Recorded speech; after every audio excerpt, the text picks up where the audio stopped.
Hey y'all, I hope you're enjoying this Daniel reading because I don't care how many times I read Daniel. Remember, God's word is alive and active.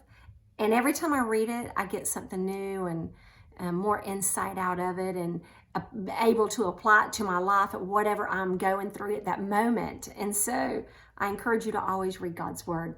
Today in Daniel 5, what I'm going to read, we are reminded that, and it makes me think about what kind of person or what kind of adjectives would people describe me, or what kind of adjectives would describe you as a person from others. Daniel, we're told that he is a man of insight and understanding and wisdom.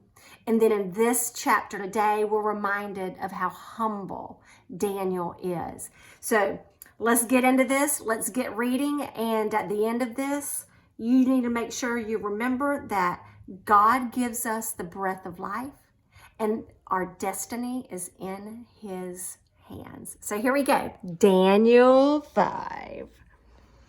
Many years after King Belshazzar gave a great feast for 1,000 of his nobles, and he drank wine with them. Y'all, this is like 66 years have passed from chapter 1. And at this time, King Nebuchadnezzar, he's gone.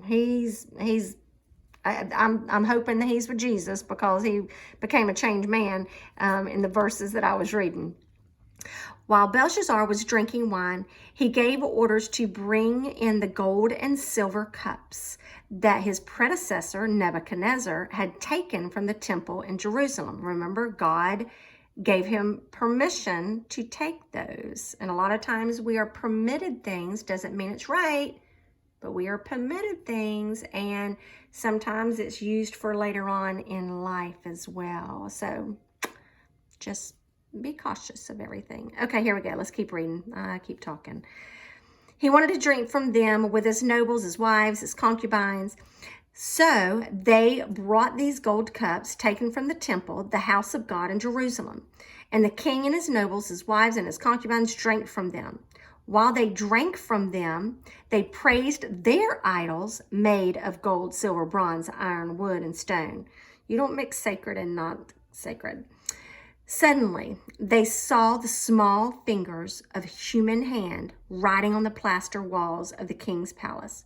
That's it, y'all, just the hands. This is why it's called the writing on the wall. Near the lampstand, the king himself saw the hand as he wrote it, and his face turned pale with fright. His knees knocked together in fear, and his legs gave way beneath him. The king shouted for the enchanters, the astrologers, and the fortune tellers to be brought before him. He said to these wise men of Babylon, "Who can read this writing and tell me what it means? And it will be, you will be dressed in purple robes of royal honor, and will have a gold chain placed around your neck. He will become the third highest ruler in the kingdom." But when all the king's wise men had come in, none of them could read the writing or tell him what it meant. So the king grew even more alarmed, and his face turned pale. His nobles too were shaken. But when the queen mother heard what was happening, she hurried to the banquet hall. She said, "Belshazzar, long live the king. Don't be so pale and frightened. There's a man in your kingdom who has within him the spirit of the holy gods. During Nebuchadnezzar's reign, this man was found to have insight, understanding, and wisdom like that of the gods. Your predecessor, King Nebuchadnezzar, made him chief over all the magicians, enchanters, astrologers, and fortune tellers of Babylon. This man, Daniel, whom the king named Belteshazzar, has an exceptional ability and is filled with divine knowledge and understanding. He can interpret dreams, explain riddles, and solve difficult problems. Call for Daniel, and he will tell you what the writing means." So Daniel was brought before the king. The king asked, "Are you Daniel, one of the exiles brought from Judah by my predecessor, King Nebuchadnezzar? I have heard that you have the spirit of the gods within you, and that you're filled with insight and understanding and wisdom. My wise men and enchanters have tried to read the words on the wall and failed me in their meaning, but they can't do it. To tell me the meaning, but they can't do it. I am told that you can give interpretations and solve difficult problems. If you can read these words and tell me their meaning, you will be clothed in purple robes and of royal honor, and you will have a gold chain placed around your neck. You will become the third highest ruler in the kingdom. Daniel answered the king, keep your gifts or give them to someone else. But I will tell you what the writing means. Your Majesty, the Most High God gave sovereignty, majesty, glory, and honor to your predecessor, Nebuchadnezzar.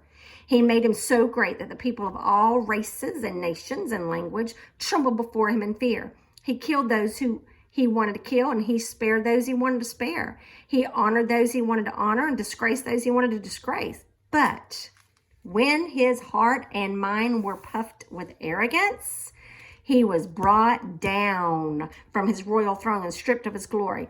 He was driven from human society. He was given the mind of the wild animals and lived among the wild donkeys. He ate grass like a cow, and he was drenched with the dew of heaven until he learned that the Most High God rules over the kingdoms of the world and appoints anyone he desires to rule over them. You are his successor, O Belshazzar, and you knew all of this, yet you have not humbled yourself. You have proudly defied the Lord of heaven and have had these cups from his temple brought before you. You and your nobles, your wives, your concubines, having drinking wine from them and praising the gods of silver and bronze, iron, wood, stone, gods that neither see nor hear or know anything at all. But you've not honored the God who gives you the breath of life and controls your destiny. So God has sent his hand to write a message. The message is written, Mene, mene, tekel, parsin. I don't know if I said that right, but hey, we'll go with it. This is what the words mean. Mene means numbered. God has numbered the days of your reign and has brought it to an end. Done. Tekel means weighed. You have been weighed on balances and have not measured up. Parsin means divide. Your kingdom has been divided and given to the Medes and the Persians. Then, at Belshazzar's command, Daniel was dressed in purple robes and gold chains hung around his neck, and he was proclaimed the third highest ruler in the kingdom. So that very night, what happened? Belshazzar, the Babylonian king, was killed. And Darius the Mede took over the kingdom at the age of 62. So there you go. Think about how you can make it apply to your life, or to our nation, or to our world, or what have you. And may God's word make you humble every time you read it, and more insightful every time you read it. Don't forget to go and subscribe to the website, soakingupthesun.com, and comment. Comment anytime on any of these in January, and your name will go into a drawing. Have a good day. Take care. Bye.